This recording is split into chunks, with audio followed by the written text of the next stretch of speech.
আমাদের বিশেষ আয়োজন সময় টেলিভিশনের প্রাণের বইমেলায়। আমরা প্রাণের যে বইমেলা, কেন আমরা প্রাণের বইমেলা বলি, সেটি হচ্ছে যে 1952 সালের এই 21শে ফেব্রুয়ারিতে, অর্থাৎ এই ফেব্রুয়ারি মাসেই কিন্তু ভাষা আন্দোলনের জন্য, নিজের মায়ের ভাষার মর্যাদা প্রতিষ্ঠার জন্য প্রাণ দিয়েছিলেন দেশের মানুষ, বাংলাদেশের মানুষ, যা পৃথিবীর ইতিহাসে কখনো ঘটেনি। শুধুমাত্র ভাষার জন্য প্রাণ বিসর্জন দেওয়ার ঘটনা। সেই প্রতিবাদকে সামনে রেখে, তাদের সেই আত্মদানকে সামনে রেখেই 1984 সাল থেকে চলে আসছে বাংলা একাডেমির আয়োজনে এই বইমেলার। ধীরে ধীরে পরিসর বেড়েছে, বাড়তে বাড়তে এখন বাংলা একাডেমি প্রাঙ্গণ ছাড়িয়ে গত কয়েক বছর ধরে তা বিস্তৃত হয়েছে সোহরাওয়ার্দী প্রাঙ্গণে। এই বছর এই বইমেলা সবচেয়ে ইতিহাসের বড় বইমেলা হতে যাচ্ছে। কারণ হচ্ছে স্টলের সংখ্যা যেমন বেড়েছে, তেমন বেড়েছে প্যাভিলিয়নের সংখ্যা। বইমেলার আজকে প্রথম দিনে প্রথম উদ্বোধন করেছেন অন্তর্বর্তী সরকার প্রধান উপদেষ্টা ডক্টর মোহাম্মদ ইউনূস, এবং তিনি বলেছেন জুলাই আগস্টের যে আন্দোলন, তাদের যে আত্মত্যাগ, তার স্মৃতিকে যেন মর্যাদার সাথে লালন করা হয়। তাদের স্মৃতির জন্য কিন্তু জুলাই চত্বর তৈরি হয়েছে এবারের বইমেলায়। রাজনৈতিক প্রেক্ষাপট ভিন্ন, রাজনৈতিক পরিবর্তন এসেছে, সেই পরিবর্তনের সঙ্গে সঙ্গে বইমেলার রঙেরও কিন্তু অনেকটা পরিবর্তন এসেছে। এবারের বইমেলার যে প্রতিপাদ্য, সেই প্রতিপাদ্য কিন্তু 3টি রঙে থাকছে। একটি হচ্ছে লাল, কালো এবং সাদা। রক্তের যে রং, সেই রং হচ্ছে প্রতিবাদের, কালো হচ্ছে শোকের, এবং আগামী যে ভবিষ্যৎ, সুন্দর ভবিষ্যতের জন্য যে অনিন্দ সুন্দর সাদা, সেই সাদা থাকছে। এবারের এই 3 রঙের প্রতিপাদ্য নিয়ে সাজছে বইমেলা। আসুন আমরা বইমেলার সমস্ত খবর এই প্রাণের মেলায় যেমন আপনাদেরকে জানানোর চেষ্টা করব, তেমন জানানোর চেষ্টা করব যে বাঙালির এই প্রাণের বইমেলায় কতজন লেখক, কতজন প্রকাশক, কতটি স্টল এবং খুঁটিনাটি আরও অনেক বিষয় যেগুলো মানুষের হয়তো দৃষ্টি এড়িয়ে যাবে, সেই তথ্যগুলো আপনাকে দেওয়ার চেষ্টা করব। এর আগে চলুন একটু পরিচয় হয়ে নিয়ে। আমার সহকর্মী আছেন আমার সঙ্গে, মাহমুদুর রশিদ। তো পনেল, আপনি এই বইমেলায় এবার প্রথম যখন শুরু করলেন প্রতিবেদন সংগ্রহ, তথ্য সংগ্রহের কাজ, আমরাও ঘুরে দেখলাম অনেকক্ষণ ধরে বইমেলাটি। এবারের বইমেলার প্রথম দিনটি অন্য বইমেলাগুলোর থেকে কি একটু আলাদা মনে হয়েছে? হ্যাঁ, কিছুটা তো আলাদা আসলেই, কারণ আমরা যেই প্রেক্ষাপট পেরিয়ে আমরা এবার এই বইমেলা শুরু করছি, আমাদের সামনে আছে জুলাই গণঅভ্যুত্থানের একদম তাজা স্মৃতি আমাদের স্মৃতিতে আছে, এবং সেই স্মৃতি ধারণ করে আমরা এবার বইমেলা শুরু করছি। তবে প্রথম দিন বিগত বছরগুলোতে যেভাবে কাটে, এবারও অনেকটা সেরকমই। এখনও পুরোপুরি তৈরি হয়ে ওঠেনি পাঠকদের জন্য বইমেলা। আমরা এখনও দেখতে পাচ্ছি আমাদের নাকে এসে লাগছে রঙের ঘ্রাণ, আমাদের পায়ের নিচে আমরা দেখতে পাচ্ছি বাঁশ কাঠের টুকরো পড়ে আছে, এবং আমরা স্টলগুলো দেখতে পাচ্ছি যে বই ইতিমধ্যে এসে গেছে, কিন্তু এখনও বইগুলো তাকে ওঠেনি। সেভাবে বইমেলার প্রস্তুতি শুরু হচ্ছে। কিন্তু আমি যদি এই বইমেলার নিয়ে একটু কথা বলি, যে আসলে এই বাঙালির অস্তিত্বের সঙ্গে আষ্টে পৃষ্ঠে জড়িয়ে আছে যেই ভাষা, যে বর্ণমালা, সেই বর্ণমালার এবং ভাষার এই অমর 21শে বইমেলা।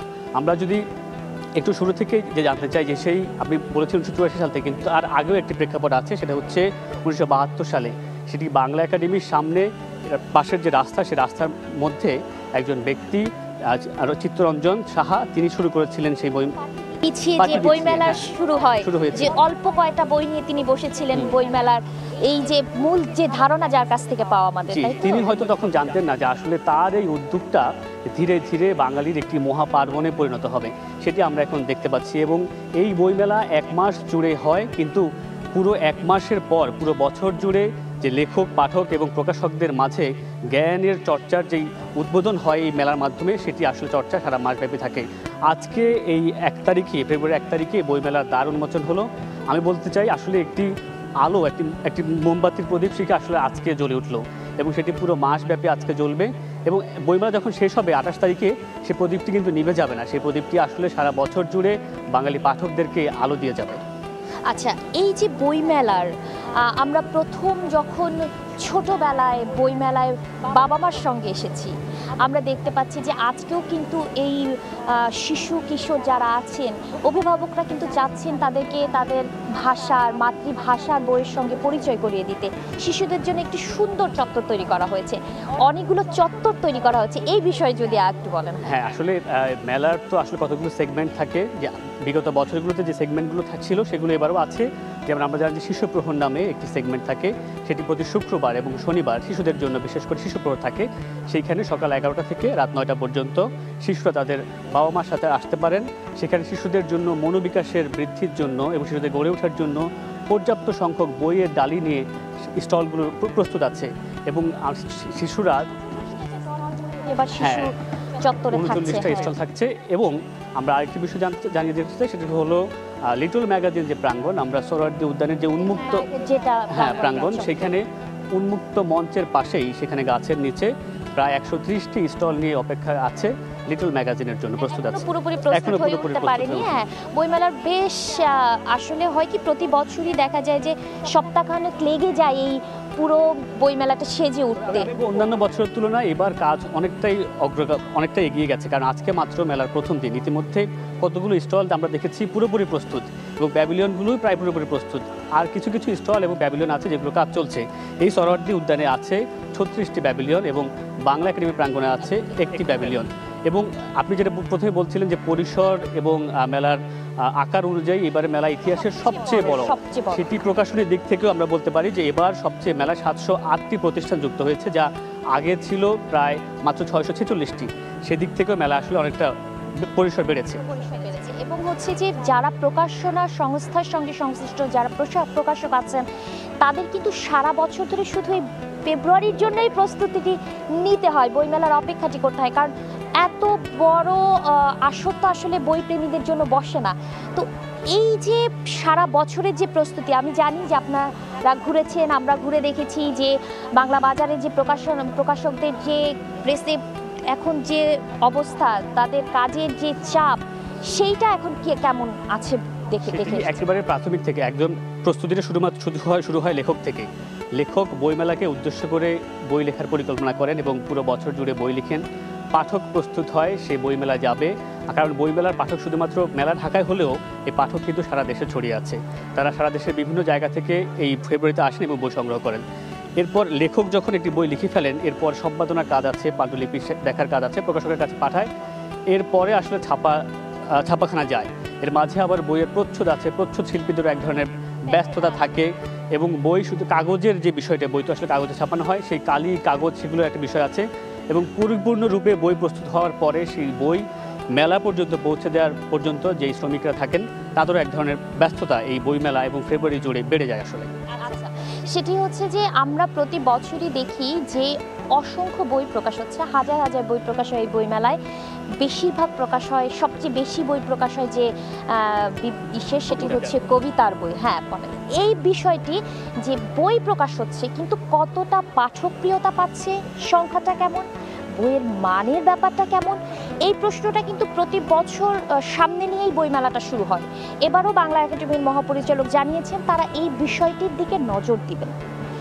তো এবার কি আমরা আশা করতে পারি যে একটু হলেও মানটা বাড়বে? প্রতিবার কিন্তু আমরা আশা নিয়ে থাকি, হ্যাঁ মানটা আমাদের বাড়বে, পাঠকপ্রিয়তা পাবে, কিংবা সেই রকম লেখা বাংলা সাহিত্যে আসবে যেটি আসলে স্মরণীয় হয়ে থাকবে, কাল উত্তীর্ণ হবে। এটি আসলে অনেক পুরাতন বিতর্ক। আসলে বইমেলায় শত শত হাজার হাজার বই প্রতিবার প্রকাশ হচ্ছে, তার মধ্যে মানসম্পন্ন লেখা আসলে কতটি, কাল উত্তীর্ণ লেখা আসলে কতটি হয়ে আসছে। কারণ প্রতি বছর আমরা আগে দেখতে পারতাম যে হুমায়ুন আহমেদকে ঘিরে মেলায় এক ধরনের উন্মাদনা সৃষ্টি হতো পাঠকদের মধ্যে। হ্যাঁ, অবশ্যই। তো সেই ধারাবাহিকতায় তাদের পরবর্তী প্রজন্মে যে সমস্ত লেখকরা আসছেন তারা কতটুকু সেই পাঠকদের চাহিদা পূরণ করতে পেরেছেন সেই বিতর্ক কিন্তু সেই অনেক তাদের পরবর্তী সময় থেকে আসলে চলে আসছে। সেই শূন্যতা যদি অনেকেই বলে থাকেন যে জনপ্রিয় লেখা এবং মানসম্পন্ন লেখার মধ্যে এক ধরনের বিভাদ আছে। তো মানসম্পন্ন লেখা এবং জনপ্রিয় লেখার মধ্যে যে বিভাদ, সেটি আসলে ঘুচবে কিভাবে? লেখা যদি, যে অনেকে বলেন যে জনপ্রিয় লেখা মানে সহজ লেখা, সেই লেখা যদি সহজই হয়, যেমন হুমায়ুন আহমেদ ভক্তরা যারা তারাই অভিযুক্তি করেন, হুমায়ুন আহমেদের লেখা যদি সহজই হয় তাহলে তার শূন্যস্থান, তার চলে যাওয়ার প্রায় 12-13 বছর হয়ে গেছে, এক যুগ পরেও সেই শূন্যস্থান আসলে কেন পূরণ হচ্ছে না?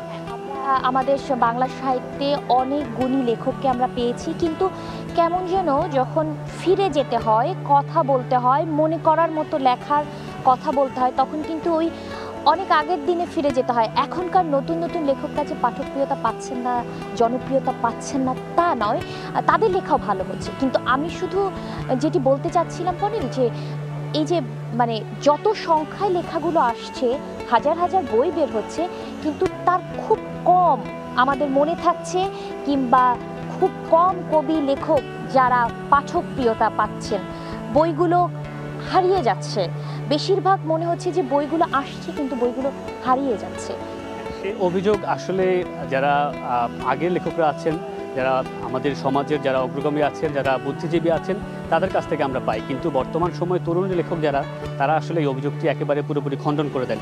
আবার যারা তরুণদের লেখা পড়েন, যারা নিয়মিত পত্রিকা পড়েন, লিটল ম্যাগাজিন পড়েন, অর্থাৎ তরুণদের সাথে এক ধরনের ভাব বিনিময় বা যোগাযোগ থাকে, লেখার সঙ্গে যোগাযোগ থাকে, তারা আসলে এই অভিযোগটাকে আসলে খণ্ডন করে দেন। তারা মনে করেন যে নতুনদের লেখায় আসলে আগের যে লেখকদের কাছে আমরা যে ধরনের লেখা পেতাম, সেই বর্তমান লেখকদের কাছ থেকে আসলে সে ধরনের লেখা প্রত্যাশা করাটা তারা মনে করেন যে বোকামি। কারণ প্রতিটা লেখক আসলে তার সমাজ এবং তার সময়কে প্রতিস্থাপন করেন, এবং বর্তমান লেখকদের যারা আছেন তাদের লেখায় আসলে এই বর্তমান সময় কীভাবে যাচ্ছে, বর্তমান সমাজ বাস্তবতা, বর্তমান রাজনীতি, বর্তমান অর্থনীতি এবং বর্তমান পারিবারিক কলহ, সামাজিক বাস্তবতা, এই সব কিছু আসলে তাদের লেখায় ফুটে আসবে। এই সব কিছু তারা মনে করছেন আসলে তাদের লেখায় উঠে আসছে। এবং আপনি যেটা বলছেন যে বইমেলায় প্রতি বছর কবিতার বইয়ের সংখ্যা বেশি, সেটা আসলে একটি, অনেকে বলা হয় যে বাঙালি মাত্রই আসলে কবি। বাঙালির প্রতিটা মানুষই তার লেখা শুরু করে কবিতা দিয়ে। হ্যাঁ, বাঙালির মধ্যে একটি বিষয় আছে যে সে তার ভাবটা গান, কবিতায় এই যে প্রকাশ করার যে আবহমানকালের যে বাঙালি সংস্কৃতি, সেটা আমরা জারি সারি, ভাওয়াইয়া কিংবা হচ্ছে বাউল গান বলা যায়, বা সব কিছুতে কিন্তু এই যে সুরের, ছন্দের, রঙের যে এক ধরনের বহিঃপ্রকাশ, সেইটা কিন্তু আমরা কবিতার মধ্যেও বাঙালির এই ভাব প্রকাশটা আমরা দেখি। বাংলা ভাষা অনেক সমৃদ্ধ ভাষা, বাংলা সাহিত্য অনেক সমৃদ্ধ। সেই জায়গা থেকে বাংলাদেশের ভূখণ্ডে যে এখনকার যে সাহিত্য চর্চা, সেই সাহিত্য চর্চা কিংবা এই বইমেলা কতটা আন্তর্জাতিক হয়ে উঠতে পারছে, কিংবা আন্তর্জাতিক অঙ্গনে কতখানিকটা প্রভাব রাখতে পারছে, এই প্রশ্নটা নিয়ে কিন্তু প্রতি বছর বইমেলার একটি অংশ থাকে, এই নিয়ে একটা মূল্যায়ন থাকে। কিন্তু প্রতিবারই যেন কোথায় যে হেরে যেতে হয় এবং আফসোস করে বইমেলাটাই শেষ করতে হয়। আমার মনে হয় পুরোপুরি হেরে যায় না, কারণ আমাদের এই বইমেলায় আমরা যদি আন্তর্জাতিক বইমেলাগুলোর সাথে তুলনা করি, আমরা হয়তো বা জার্মানির ফ্রাঙ্কফুর্টের মতো আমাদের আভিজাত্য আমাদের নেই, কিন্তু আমাদের আছে আসলে যে বর্ণমালা, সেই বর্ণমালায় আছে রক্তের ছিটে, রক্তের দাগ লেগে আছে। এই জন্য এই ভাষাকে, এই মেলাকে আমরা আসলে প্রাণের মেলা বলে থাকি। একটু নিতে হচ্ছে, আমাদের একটু বিরতিতে যেতে হচ্ছে দর্শক, আমরা ছোট্ট একটা বিরতিতে যেতে হচ্ছে, এবং এরপর আসছি আরও কিছু বিষয় নিয়ে, এই বইমেলার যে প্রতিপাদ্য, সেই প্রতিপাদ্য বিষয় নিয়ে।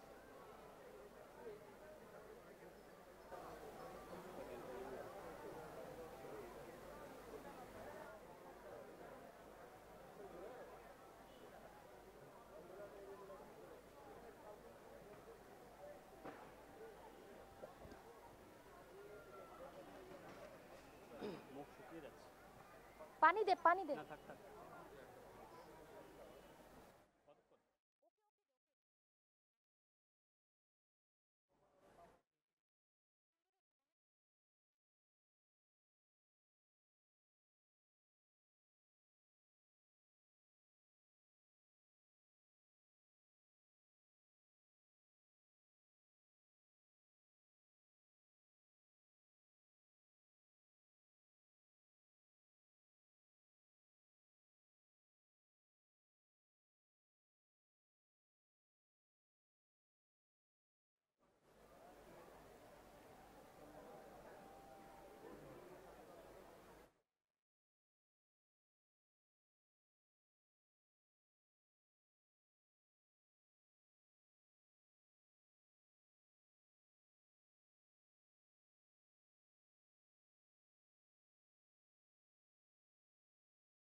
আজকে আমরা আলোচনার বিষয় নির্ধারণ করেছি বর্ণমালার উৎসব। আসলে তা আমরা যদি এই বর্ণমালার দিকে তাকাই, আসলে বাঙালির রক্তে কেনা অহংকারের বর্ণমালা। কবি শামসুর রহমান যেই বর্ণমালাকে বলেছেন আমার অক্ষিগুলোকে তুমি আখিতারা, অর্থাৎ বর্ণমালা আমাদের অক্ষিগোলের খুবই যত্নের আখিতারা। আবার অন্যদিকে হুমায়ুন আজাদের দিকে আমরা তাকাই, হুমায়ুন আজাদ বলছেন যে আমার প্রিয় বর্ণমালা সভ্যতার সকল শিল্পকলার চেয়েও তোমার রহস্যময় তোমার দু চোখ।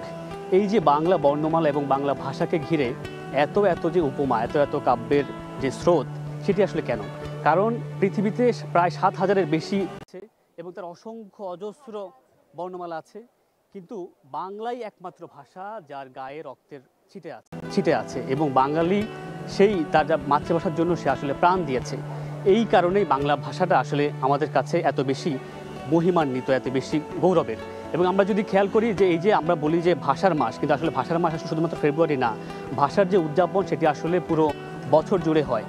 আমি যে কথা বলছি, আমরা যখন কথা বলি, আমরা সত্য বলি, মিথ্যা বলি, আমরা ভালোবাসা প্রকাশ করি কিংবা আমাদের আবেগ অনুভূতি যাই প্রতিবাদ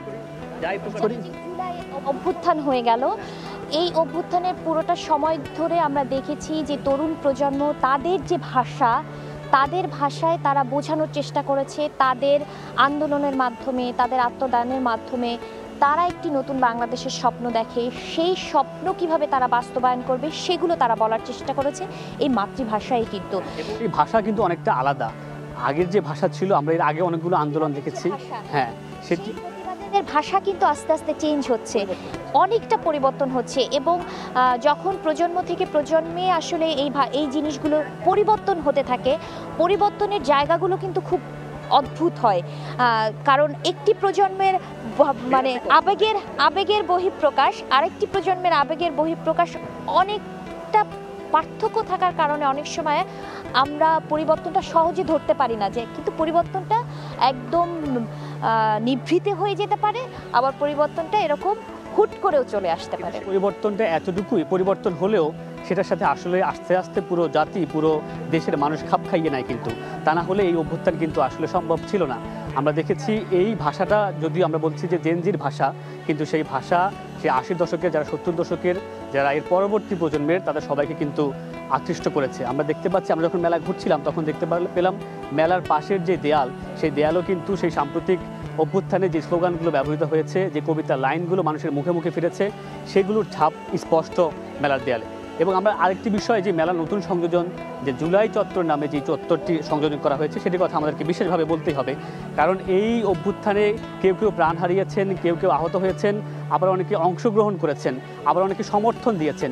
সেই সমর্থনের গল্পগুলো, সেই ত্যাগ এবং অর্জনের গল্পগুলো, একসাথে যেমন ত্যাগ, একসাথে সে অর্জন, সেই স্মৃতিগুলো মানুষের কাছে আবারও পুনরায় উত্থাপন করার জন্য এই জুলাই চত্বরটি আয়োজন করা হয়েছে, যার মধ্য দিয়ে যারা মেলায় আসবেন, যেহেতু এটি তারা যাতে তাদের প্রতি সম্মান যেমন জানাতে পারেন, তেমন পরবর্তী প্রজন্মের জন্য প্রবণতা আমাদের আছে। আমরা জুলাই গণঅভ্যুত্থানে যারা শহীদ হয়েছেন, তাদের কবরে এখন পর্যন্ত ঘাস না জন্মাতে আমরা ভুলে যাচ্ছি তাদের কথা।